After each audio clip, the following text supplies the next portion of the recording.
All right, we are live. Hello and welcome everyone to another Chat and Learn here with Power to Fly. My name is Mariella Marie, and as always, super excited to roll into this next hour with you all. I had a chance to briefly chat with our guest speaker, and I know they're going to drop a lot of knowledge. They got some beautiful slides to share with us today because, this is a really chewy topic, and I know that you are all, with your notepads ready to take some notes. But before we get started, I just want to go over a couple of housekeeping rules. If you are here joining live with us at any time, you want to hop off mute, please feel free to hop off mute. We would love to hear your voice. We would love for you to ask live questions.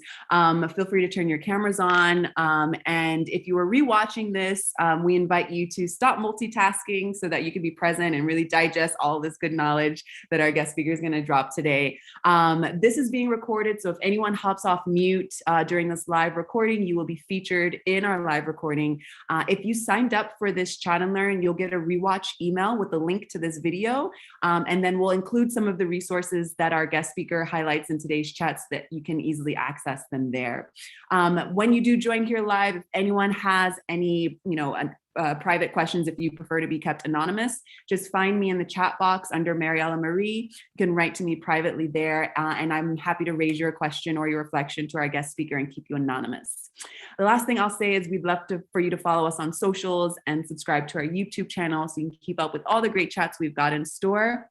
And I'll take that as my cue to briefly introduce myself before I pass the mic to our guest speaker. So I'm originally from California, currently living in Patagonia in Argentina. I love speaking about the importance of emotional intelligence at home, at work, and at play. So I might bring some of my reflections there, according to this topic. And I would love for you all to philosophize with me there because we got a long way to go when it comes to, our self-awareness, our empathy, and just being better humans and sharing this planet together.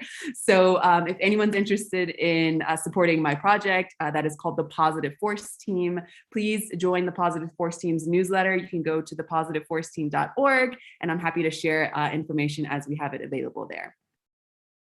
All right, so without further ado, I'm going to pass the mic to our awesome guest speaker who's calling from Seattle, who shares time across the pond. I believe you said you were recently in England. We would love to hear just about, your globe-trotting experience there and just all the beautiful work that we have to do when it comes to cybersecurity. But Sal, let us know a little bit about yourself, how you came to learn about Power to Fly, and what you're excited to share today. Yeah, absolutely. First of all, really happy to be here. I've actually been an audience member on quite a few of Power to Fly sort of career sessions and found them really, really useful.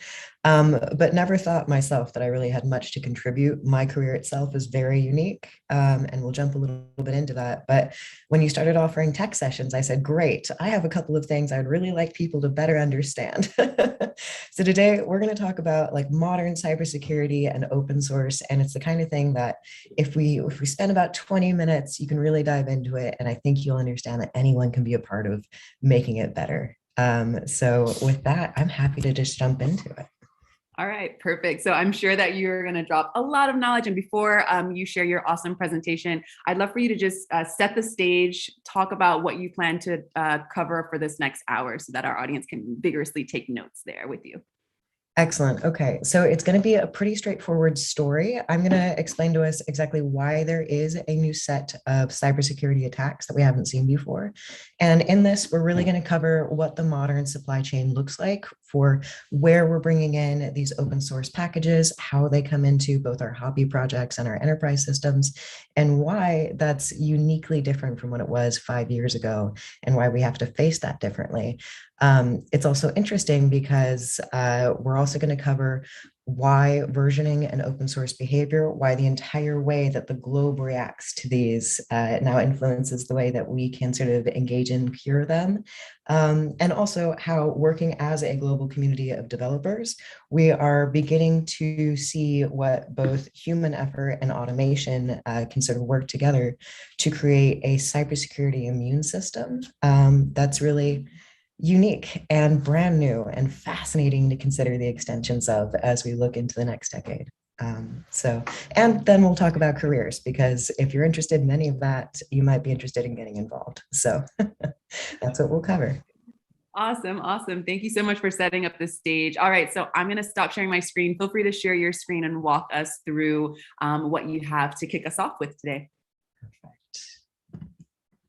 This is so exciting. I was like, I can't wait to I just want to listen, practice active listening. And of course, I love to talk about how we can decolonize the mind more and more and just be more, in touch with our authentic selves. So I'm going to look for points where I can like highlight some of those, some of those opportunities. I have a whole talk on like decolonizing AI if we ever want to do that, but that is not today's talk. Today's talk is cybersecurity at a global scale, common risks and how to address them. And the reason why I was a little specific on what we were covering was because it was both on your slide and on the one I was reading off here. So yes, we're doing the why, where, how, and why. We have the mean time to update. Mean time to update is very cool, very exciting, very brand new. We just found it through our 2021 State of the Supply Chain report, where we look at every major ecosystem. So I think it's really interesting. So when I talk about the state of the supply chain, what exactly is the supply chain for a modern developer? If you are working in any enterprise system, typically you're going to be developing your code in this way. It is no longer as if you have a team or an individual writing out code. Typically, if I want to solve a problem, I'm going to pull from a package in open source that solves my problem adequately. That's going to get compiled into what is my source code, what is sort of my architecture. That then gets containerized and then pushed into infrastructure as code if I want this to be fully automated in a way that I can parse apart and scale. Now, at Sonotype, we are really uniquely positioned to understand looking at issues around not just cybersecurity, but the way that people sort of function in open source, because they've been around and doing this longer than almost anyone else. So Sonotype was the original maintainer of the Maven repository. You'll know this much more commonly now as the Apache Maven Central Repository. So they host the second largest, basically, this is like a library of Alexandria for all of Java, right? So they take in every single package and they've looked at what it means to have every single open source Java package come into their system. How is that used? How is the version control happening? And now we're starting to look at that across Python everywhere else. And in some ways, that was a really good place to be at 10 years ago. Right now, it is the only place to be, because for every enterprise system that we're looking at, over 90% of the modern application components come from open source. And this is not the talk where we're going to talk about the global labor system that's sort of beginning to exist around when our gears and the machines that we create are, independent of any individual, organization. They're just people out there. And that creates a really interesting and risky sort of labor triangle, where in cybersecurity, especially, they're looking at projects that are really, really, really relied upon an ecosystem, but may not have the kind of support in the maintainers. I love this KXCD because it is the honest truth. There was an attack, I believe it was an NPM just this week, but the thing that stood out to me was it was a package that had 7 million weekly downloads, and it had one maintainer, and they had a really serious cybersecurity attack. But how can you expect one person to catch that? And that's a dream for a cybersecurity vector, right? Because they're going to get into thousands of people's machines before they see it. Now, before I go and make this seem like it's really catastrophizing, it's not. So my background, I come from open science. So I spent a lot of my time like freely developing and transmitting and working with the global community of at least neuroimaging developers in order to make that more efficient for patients. And there's a lot of people, the sort of the global creativity, this pre-Cambrian explosion of development, that's what we're in right now. So we saw in Python alone, I'm going to stick with Python a lot because I gave a talk on Python just yesterday. It's also my favorite language out of all of these. But what we're seeing is that year over year, open source is not only expanding, but it's becoming more central to our ecosystems. So in Python alone, it's almost double the usage or downloads that it was last year. This is not going away. So yes, we are seeing human creativity, human progress explode in a way that like this is the third or fourth industrial revolution, depending on how you want to look at it. But that does mean that very occasionally there's going to be a very small percentage of those that are bad actors. Now, that percentage of bad actors in reflection of the proportion of human progress that we saw on that last slide means that we are seeing the next generation of cybersecurity attacks to be over 650% more than it was the year before. That is massive. That is huge. But it's partially because the new attacks we had not developed defenses for, and they're incredibly creative. And they really exploit the fact that open source is this engine of creativity. And we want to have as many people be able to be involved as possible. This slide is just a quick one to explain to you that as you're building out your architectures, whether you're like at home building out some like Python project or working in an enterprise session, you do still want to use the major packages. They're the ones that are going to be the most supported, but it's the major packages that these bad actors are going specifically for, right? Their idea of good surface area is being able to hit a like blast radius of as many secondary or tertiary downloads as possible. And so they do this by jumping into the dependencies. I'm going to slow a little bit down on this because I've been giving this talk to like cybersecurity professionals. I feel like y'all can just jump in at any time and be like, what is this term? What are you saying? So I'm going to jump into the three top like new generation cybersecurity attacks that we saw in 2021. They're fascinating. They're a lot of fun. They're terrifying. So my favorite one right now is typo squatting, just because it's so easy to do. So typo squatting, right? So if I want to go and take matplotlib, for example, I want to get some good like scatter plots on something that I'm working on. So I type in import matplotlib as I'm starting to generate my pipeline for that. So they've taken that and they've said, great, matplotlib, a little bit hard to spell. What if we took that and we took over the domains with like double L's or double P's? Now you do that. And so I now type in import matplotlib with two L's. I'm no longer downloading the true package with that source code. I'm now downloading a crypto mining currency that's now running on my computer and going towards their accounts. These are things that are happening all the time. Like, I mean, weekly. Matplotlib is my favorite example because it's one of my favorite ones. That's all. So another example of it is happening at every layer of our systems. So here's just an example, because I give this talk to DevOps people all the time, and they're like, well, we're so good at our infrastructure. It's not our problem. This is an example of typo squatting on a Docker image. It happens everywhere. Like, they're getting so creative.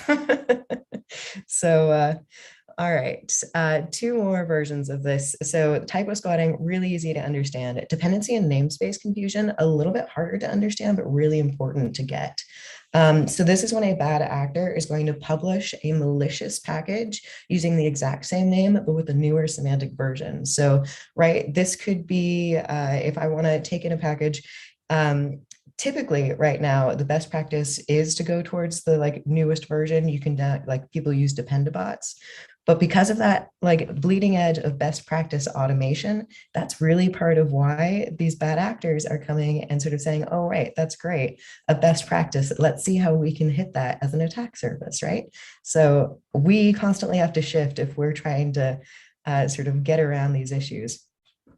And then the third one really, I think, is interesting and sort of gets to why cybersecurity is different from any other field I've worked in tech. Namespace confusion. So there's white hat hackers and black hat hackers. If you're a white hat hacker, you're going out and you're exploiting systems so that you can make those who have been made vulnerable or who have vulnerable systems aware. So this was one who did that, was going out and going and jumping over people's package namespaces, letting them know. But even in that process of making these reports public, more than 10,000 copycat sort of infiltrations from bad actors came into those exact packages because they weren't captured in time. So we're evolving right now in a space where 12 hours is the difference between making or breaking a company in cybersecurity. And then the last one is going to be malicious code injections. These are probably what you would think of more traditionally if you're thinking about a supply chain attack. These are like taking someone's credentials, or just really getting the original source code repository. So like actually having the keys to the real thing, not just acting like you are the real thing so people can import a copy of whatever you want to inject. Those are incredibly hard to catch. So they're hard to do relatively, but incredibly successful if that's what you're aiming to do. Best example of this that most people know about, if they're anywhere close to cybersecurity, is the one just last year from SolarWinds, where there was a malicious code injection that went into the SolarWinds source code. And several weeks, 2 months later, that was discovered in thousands of clientele. And that clientele includes NASA, NSA, for example. Really, really, really major Trojanization through exploiting the open source supply chain, exploiting something that we are just beginning to understand because it's just beginning to stabilize. So if you're working in a company and in cybersecurity, you tend to want to be moving more towards control and towards monitoring and measuring. But usually you mean that on like your individual team and your individual architecture's level. That really might not be appropriate if the problems are really what you're bringing in and importing into your system. Upgrading to an optimal version, I'm going to sort of jump over these sections a little bit because unless you are in DevOps or security, you might not care so much. But there's some interesting findings here. So when you have built your system out of open source architecture, these are things that are continuously being updated because they both decay, right? They need to appropriately fit with other updates going on, and because there are injections of malicious code as well. You tend to believe that the very bleeding edge, this sort of green edge for components, that would be what the maintainer has made most up to date, the version that has as many comments, revisions to it. Tend to think that that's the one you want to use. My one interesting finding from our research this year is that it actually is 2.7 versions back from the bleeding edge on average. And that's the kind of information that we can take and sort of give to developers as recommendations in their processes for looking at the global behavior of developers, finding things that we really didn't expect to see that can really have a good impact on making our systems less vulnerable. I'm going to skip over our sort of leading or bleeding edge. This is much more of a sort of very deep DevOps talk. But the last sort of note that I want to say on this is when you're trying to make the decisions around not just what components do I want to bring in, but what version of the component makes sense. Most developers think that they're doing a reasonably good job, but if you quantify it, almost 70% of the decisions that a developer will make are making a decision for a version which is more vulnerable than needs to be. So there is at least one version that would make their system more defensible, which if you want to talk about real cost means they're not going to have to come back in 3 months and refactor it with another version, redo this.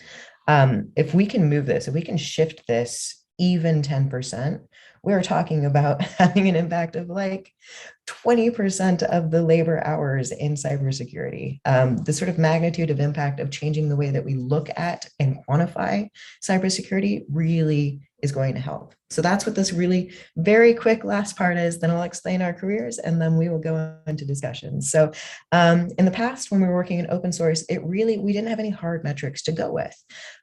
So you can go with libraries.io's source rank, you can go with OpenSSF criticality, but these are really asking the question, can I look at the GitHub repositories? Is that community active? Is it well supported? Do they get things solved? It really, there's a lot of qualitative metrics going towards what looks like a quantitative score, but it really isn't a ground truth. And as we get closer and closer to heavy automation, they're not really helping us to answer the question of, is this version better than this version, not just the package? MTTU helps us get there. So this, I'm going to walk us through how we sort of calculate it for any given package. Now I'm asking the question in this loop between maintainers, keeping a package up to date, good and bad agents, putting in good contributions for features and bad contributions. Is the maintainer able to catch those good contributions, make those refactors, and take the bad things out in the minimum amount of time? That's really what the MTTU is calculating. So mean time to update for a package version that takes all the dependency concerns. Now that we're able to do that, we're actually able to see that while this is a metric that has the strongest predictive correlation to mean time to remediate, so MTTR. This is actually one of the biggest metrics for most like SRE teams and cybersecurity teams. So we found something that now we can have a literal number that we can tie to a GitHub repository that gives me an estimation before I even bring it into my architecture of whether or not it's going to be a lemon or not, right? Of whether or not it's going to make my system rust more rapidly than it needs to. And I think that's really, really cool. The last sort of note of that is, so if we're looking at how to quantify this relationship of the healthy contribution model of these open source projects that millions of people depend on, we're seeing that MTTU decrease over time. So like 2 years ago, it was almost a year. Like last month, it was about a month. In a year, maybe that's, a week. That means that our security teams are going to have to respond in just the same way, right? Your teams have to respond with the intensity of the ecosystem that they're within. So we learned about the explosion of open source. Malware is exponentially increasing, but please don't think that the world is ending. The world is just getting like way cooler. And there are some smart people that are on like the dark side, but there's mostly victimless crimes. Vulnerability metrics are probably the future, and we can evolve best practices for this, but only if we really do work as a global community, as an ecosystem, and we see it that way. I can take a super, super quick break here, or I can go through like 4 more slides and then I promise I'll stop. Oh my goodness, please don't stop. I mean, don't Okay. promise to stop, keep going. So, I mean, actually, I would actually invite you to take a sip of water or coffee Yeah, to I've got my. And then also, I mean, I would love for you to continue, but for those who want to dive deeper into DevOps talk, you said you want to kind of push past just in case they aren't listening, but I'm assuming that they are also listening. How can they get in touch with you just to dive deeper into the conversation after we finish this talk? Exactly. My final slide, I've got a couple of ways to reach out to me. But yeah, so for the deeper DevOps talks or sort of like SRE DevOps talks, yeah, I do a couple of meetups over the course of the month. So I do those all the time. But generally when I'm talking about DevOps, we really are talking about the cutting edge. So come to those conversations and like listen to like people from Netflix, people from like situations where we're like, we've never tested the edge of working with this type of architecture. Let's see if it explodes or not when we turn it on. It's a really fun space to be. So, okay, so I've talked a little bit about sort of cybersecurity, open source, but I want to talk about why I chose to be at Sonotype. And why it's a little bit of a different type of company from some of the others you'll look at. We talked about open source supply chains, but really how we engage with that in a lot of different ways. So if you're looking for a new role, we are looking particularly for middle and senior career sort of positions. Here's some of those that we're mostly recruiting for. So there's traditional product developers. These are, front end, back end. If you like building out products that are centered around the developer control plane, all of the products that we build are specifically for developers. So it's always really nice to work on something I'll actually use. But those are traditional roles. As we move more towards the right, they're going to get weirder and cooler, in my opinion. So then there's sales engineering, right? Which is where we can be working with either a potential or current client and looking at a feature extension that's really unique, whether that's like language enablement, et cetera. But it's a really cool place for people who like taking on like unknown problems. So I really like working with sales engineers because of the way they uniquely consider ideas.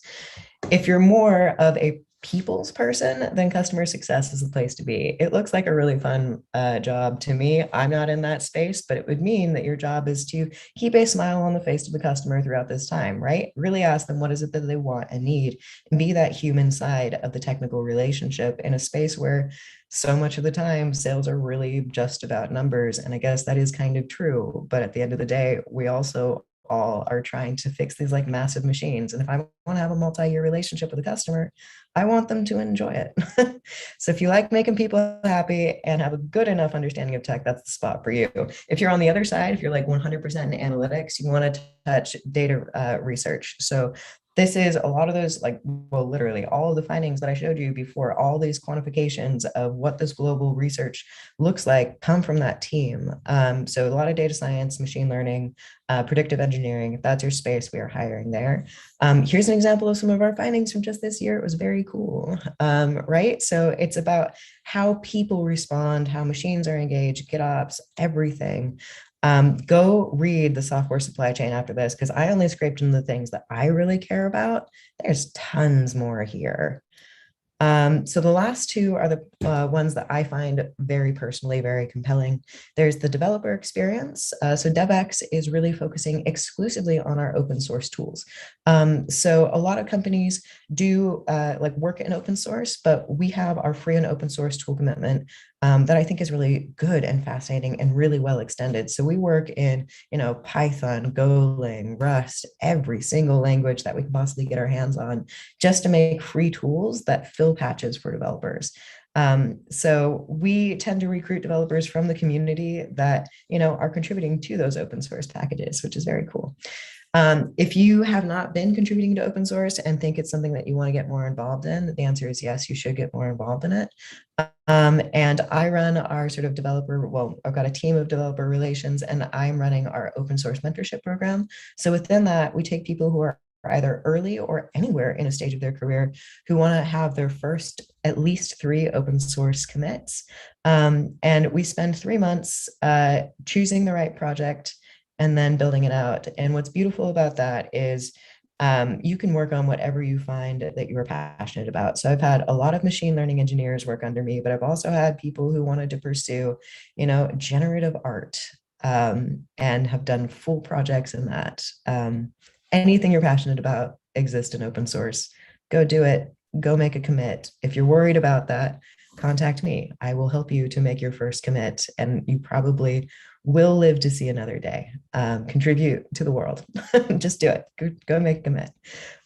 Great. With that, this is my final slide. We've got some great resources. Check out the supply chain. Our vulnerability timeline is literally up to date with like what last week's security risks were. So go and blow your mind there with how big and major the things that you rely on are, how at risk your world is. But then be at peace, because anything that is on that timeline has been addressed. You're good to go. It's next week's unknowns that we're looking for.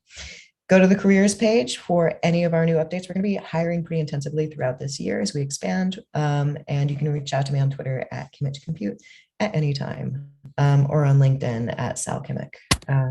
All right, that is it. I will stop sharing my screen, and happy for the discussion. Beautiful. Oh my goodness. So there are lots of questions here that folks have submitted previous to this conversation. You've touched on some of these actually. So if I repeat something and you want to dive in deeper, please use that as an opportunity to dive in deeper. I'm curious to know what you think about what happened a couple of weeks ago when Facebook, Instagram, and WhatsApp shut down. I'm in Argentina, and a lot of folks use, WhatsApp. We use WhatsApp all the time. I'm pretty, I don't know if it had anything to do with the cyber attack. I don't know what happened really, but I'm curious to know from your perspective, as you speak about, this new terrain and just how much opportunity we have to shape the future, and to do it in an ethical way.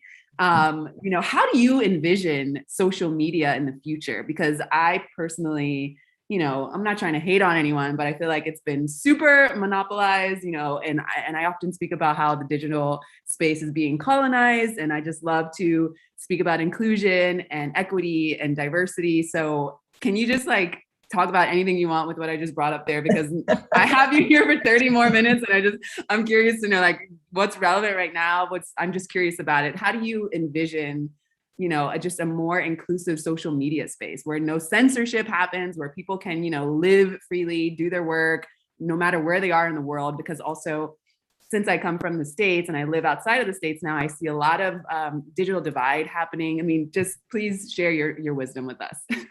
Yeah. So a couple of points on that. I think there's sort of the technical side, and then there's the social side, and then there's the way that those interact, right? So On the technical side, as we start to build out these much bigger systems, yeah, so the Facebook issue was not a cybersecurity attack. It's much more of a site reliability concern. I think that speaks to the like better and more secure decentralization of our services more generally.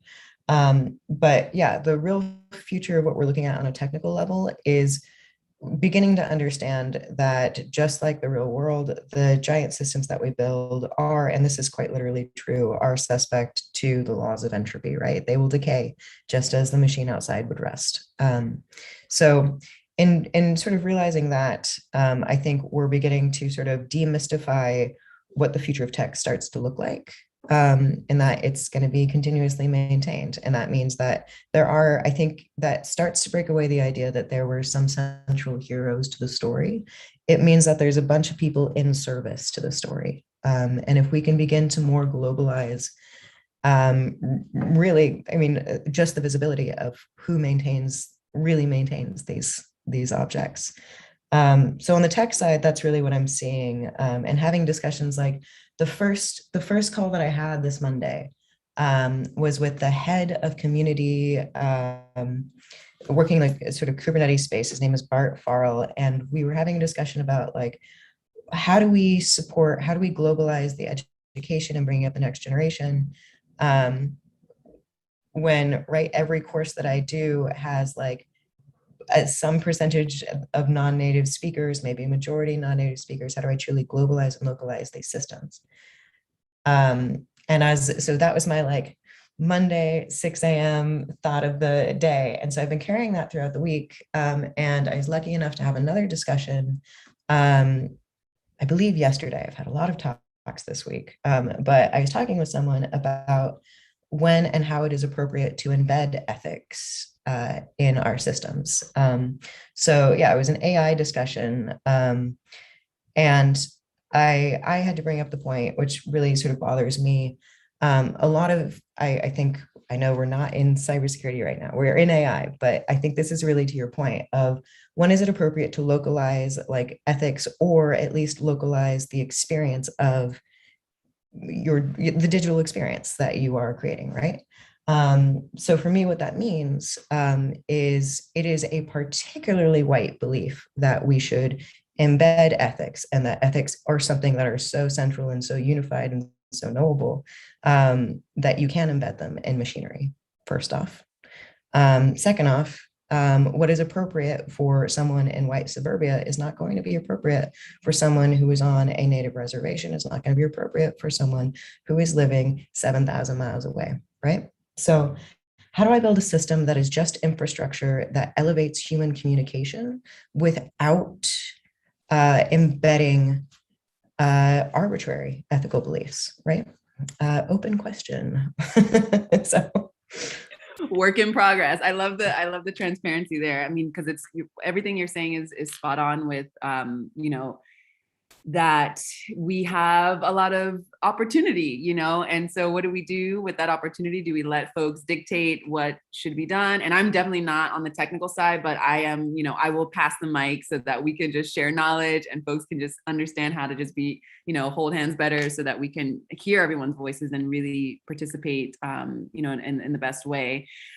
Let's roll into some of these questions because maybe I feel like you can dive in deeper here. Hi, Olivia. I see that you're smiling with your camera on. Feel free to take yourself off mute and ask any questions as well. Paloma, you as well. So let's start with this question here. How can my business stay ahead of vulnerabilities and attacks? Mm-hmm, mm-hmm.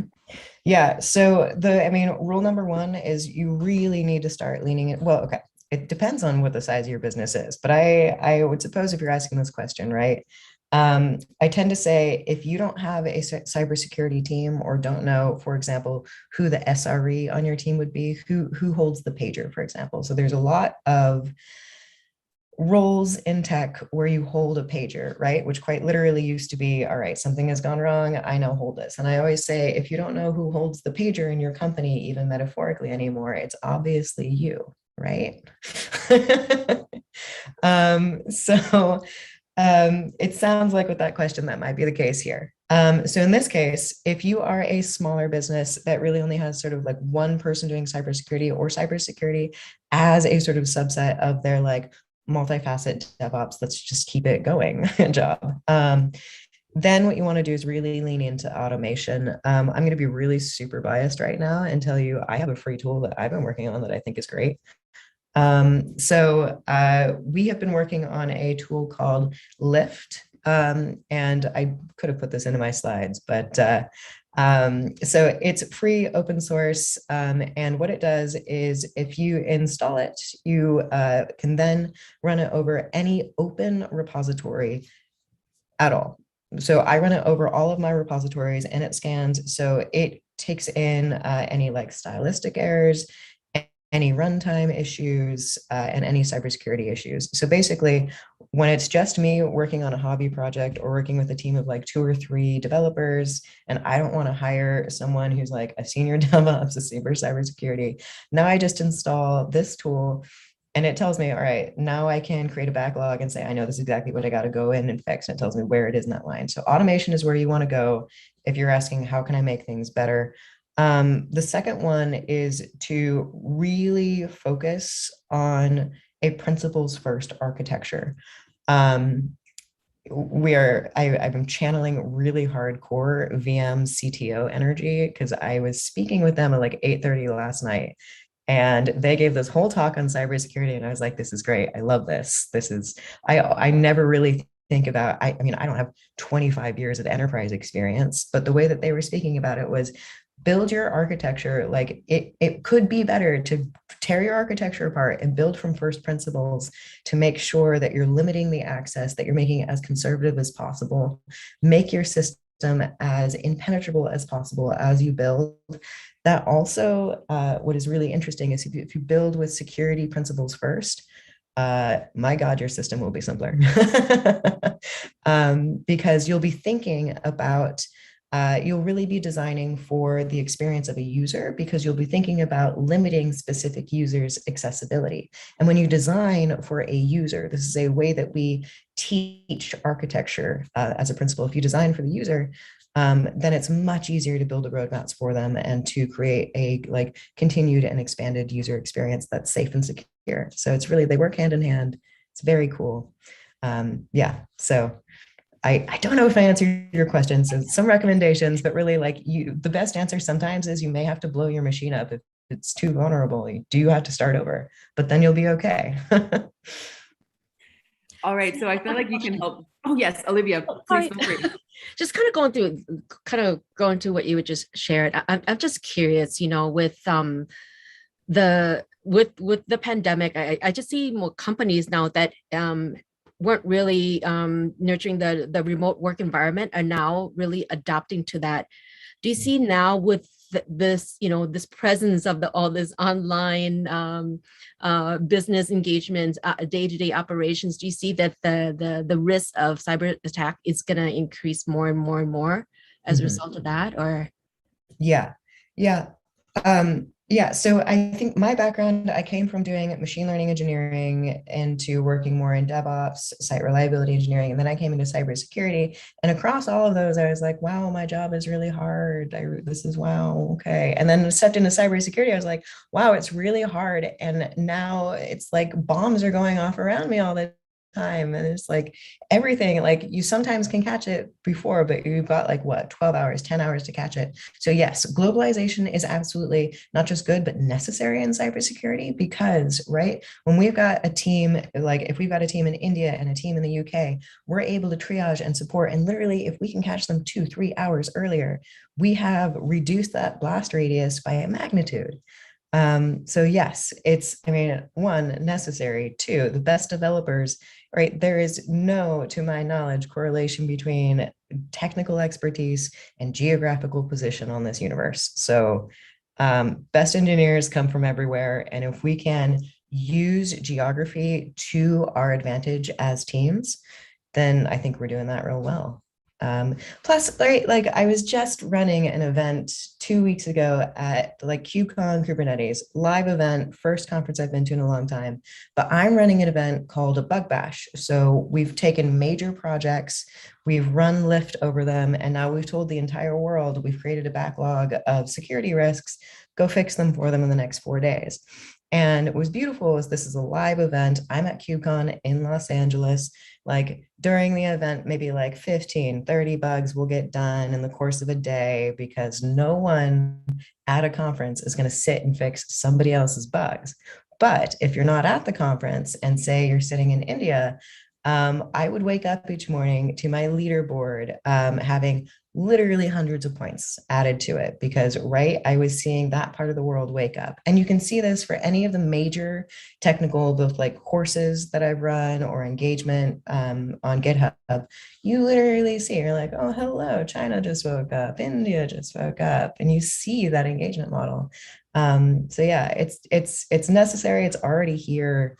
And I think it is just in part that last step that we're dealing with is like everyone has sort of worked around the sort of technology that's allowed us to be this embedded and together in the way that we're building open source, but fixing it so that you can re-engage and get that localization and make it like home, make it comfortable for the person who is contributing in a space that's like very much made for a white 35-year-old male, right? So, yeah. Oh, sorry. Is it okay if I add another question? do you see there's what's the word I'm trying to figure out to ask? Do you see that there's certain areas that have higher risk than other areas globally? I don't know if I'm which type of risk? Like security risk? Yeah, security risks. Yeah. Yeah. Well, so I would typically, if I'm sort of breaking up my security universe, I'll look at it by sector, right? So yeah, there's like naturally, I think, well, I was going to say naturally places where they sort of have legacy architecture, but when we're talking sort of like banks, things like that, but legacy architecture does tend to be on-prem. Yeah, right now, the biggest risk really, I think, comes in, and this is a little bit speculative, but I think if I would say if we were going to look back at this time, the biggest risk right now is people being able to understand and really effectively manage multi-cloud, because everyone uses multi-cloud now, and that's where some of the vulnerability comes in. But like all of these, like AWS, Azure, Google Cloud, maybe Alibaba Cloud, maybe not. They all have really good security practices in themselves. They've got good hardening. But if you've got like one or two engineers and you're trying to manage keeping that all up, that's where I see people people just don't lean into the automation that they could and should be. Because, and I guess this will be my final sort of point, because I feel like I am rambling on this question, but I'm trying to explain, like, it's not that there's any single sector that is bad. It's like these digital objects are continuously decaying. Like they're decaying whether or not someone's trying to attack them. It just happens to be that I'm focusing right now that sometimes people are also trying to break them apart. They'll break themselves. So yeah, everyone's at risk. And increasingly it's not like a certain sector that they're going after. They're just trying to find the packages that most people are going to download, right? So like Matplotlib, people use an enterprise, but also like what majority of those installs came from people who had to do it for their like second year data science course, right? They just want to get these things on people's computers. So everyone is at risk, and you don't have to be in enterprise to be having a system be at risk, right? Matplotlib can be running on your computer right now. So, yeah. Thank you. Thank you so much. Thank you, Olivia, for hopping off mute. We've got a little over 10 minutes left, so feel free to hop off again if you'd like. We'd love to hear from you. Okay, so Sal, you're dropping so much knowledge. I mean, I'm definitely going to rewatch this so that I can just go back and like search some of these things that you're speaking about. I do want to hit on mentorship before we end, but let's jump to this question that kind of dives deeper into kind of common mistakes that people make when it comes to cybersecurity. So this question leans to that. What are some of the most common mistakes people make when it comes to their cybersecurity? Are some mistakes more costly than others? Good. Actually, I'm grateful for this question because I think this is the question I was just trying to answer. So yes, the biggest mistake is, not just going in and like repolishing your licensing and keys, like keep everything up to date. Go in and rotate it even if it isn't stale yet, right? If usually people are going in and rotating things on like a 3-month basis, but you got to go in and make sure that every single like little ring of security that you have. So it's the idea of ephemerality, right? I want to be able to create a structure.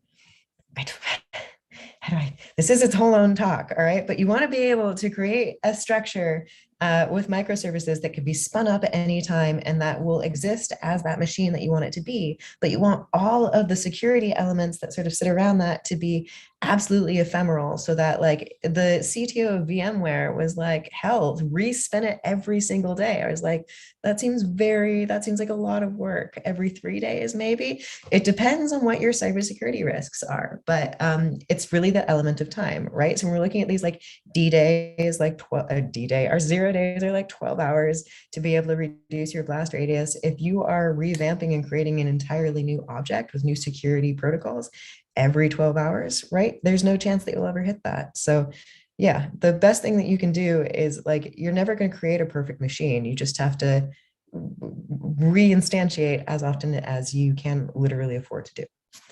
So. Yeah. Great. I mean, I wish I could just do some visual. I'm a visual artist and I love the visual that comes to mind when you're like, the word ephemeral first is like, yes. Okay, let's I mean, as a performance artist also, like I love just that essence of any kind of collaboration or experience. It being ephemeral and truly ephemeral means it changes all the time. So for the person that is not working, at a huge company, who might just be, listening to this conversation and shaking because of all of the, potential anxiety that can come up, and they still got to do their job on the computer. Can you speak in like layman terms, how someone can assess their own cybersecurity needs, and when it's time to bring a professional in?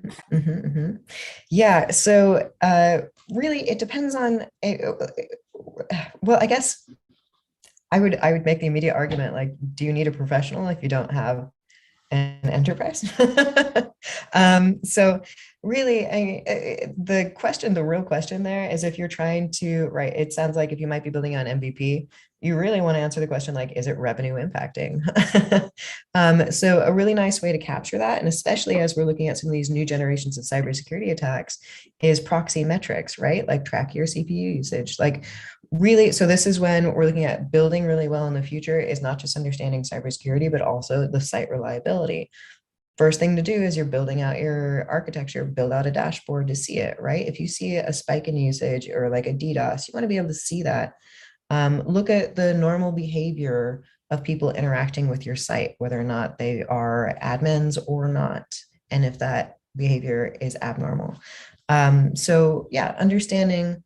I like to sort of, when I am working with sort of explaining to people sort of at that stage of their digital transformation, typically you've created an app, right? And your like application is like a storefront that people can see, right? The web page is your storefront. When we're building in a security mechanism, we can and should be creating a vault in the back. Now, if you run a like puppy shop, you probably don't need a vault. So that's the answer. You'll probably be fine. But yeah, I would really just harken back to, and whenever it's available, all day DevOps, VMware's keynote.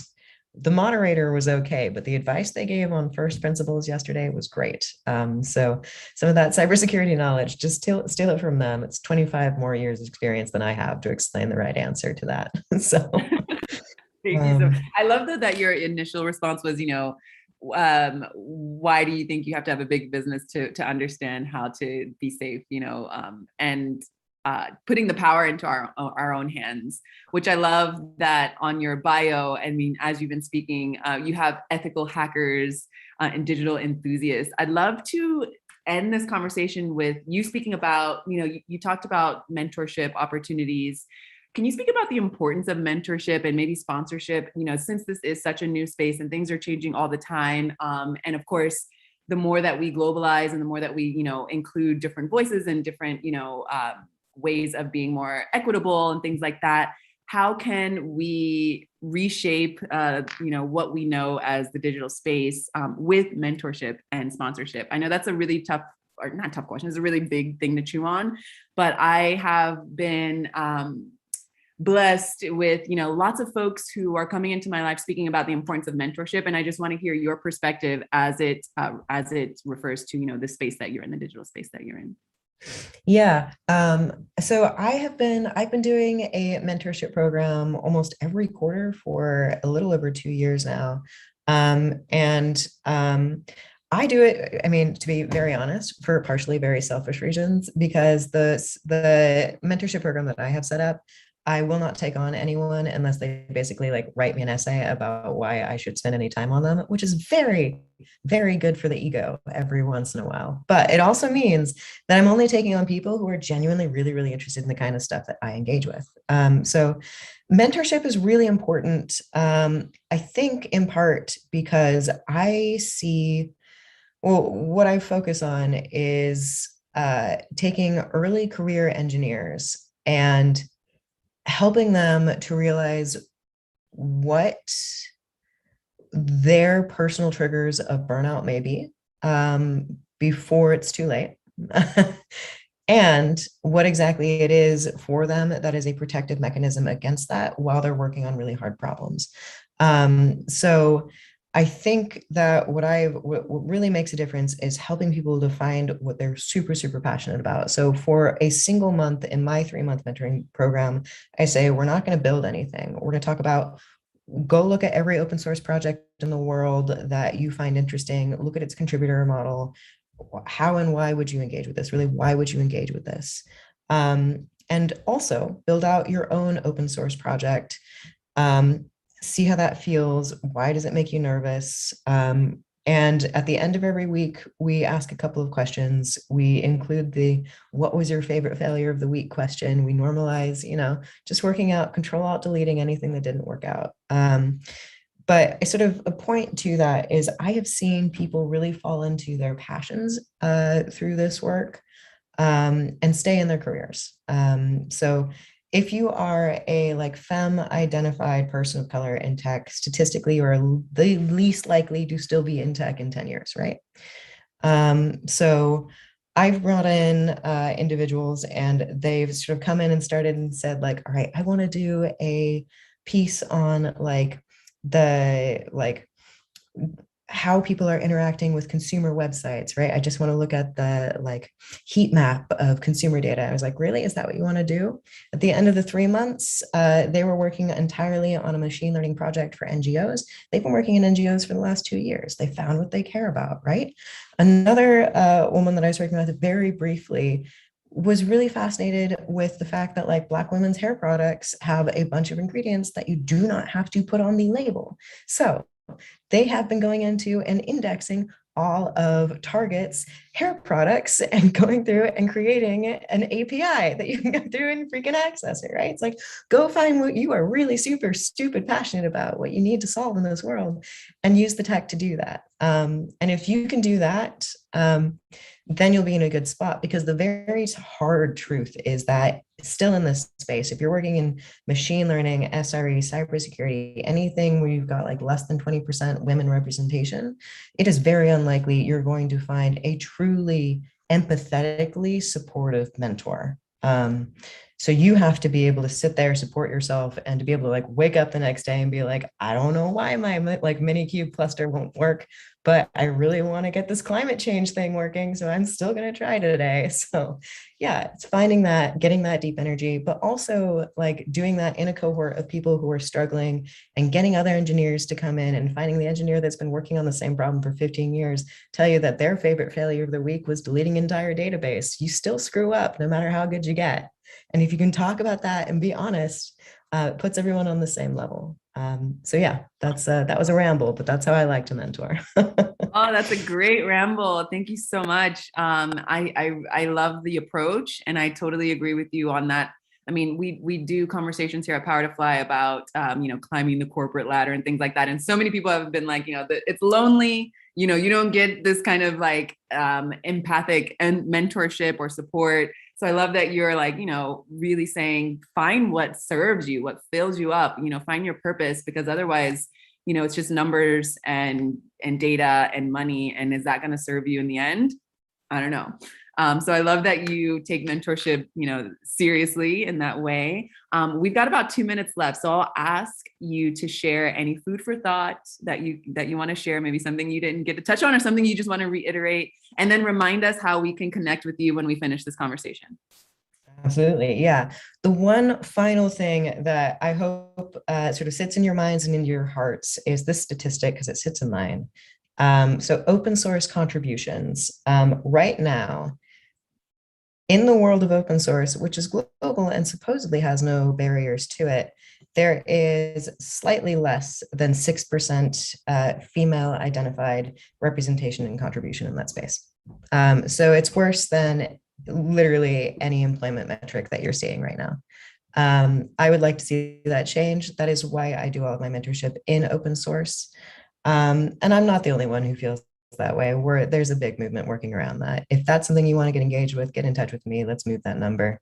But if you do want to get in touch with me, you can find me on LinkedIn always at Sal Kimmich, or more likely at Twitter at Kimmich Compute. So that is KIMMICH_compute. But you'll have the slides from this. You can go back and load them. We should be good to go. So. Oh my goodness, this has been an invigorating conversation. I appreciate that you are taking your time to, talk with different kinds of folks and just to invite them to join you in this open source new world. So thank you so much for your commitment. Thank you for your perspective. Thank you for the movement of, bringing more inclusion and diversity into the space. I will definitely be in touch with you. I hope that the folks who are watching now will also be in touch with you. And thank you so much, Sal. It's been great to chat with you. I really, you've said so much. I feel like it's just like I have so much work to do now to just follow up on all of the things that you've shared today. But again, thank you so much for taking time to chat with us, and we'll see you on the next chat. Thank you so much. Bye. Thank you so much.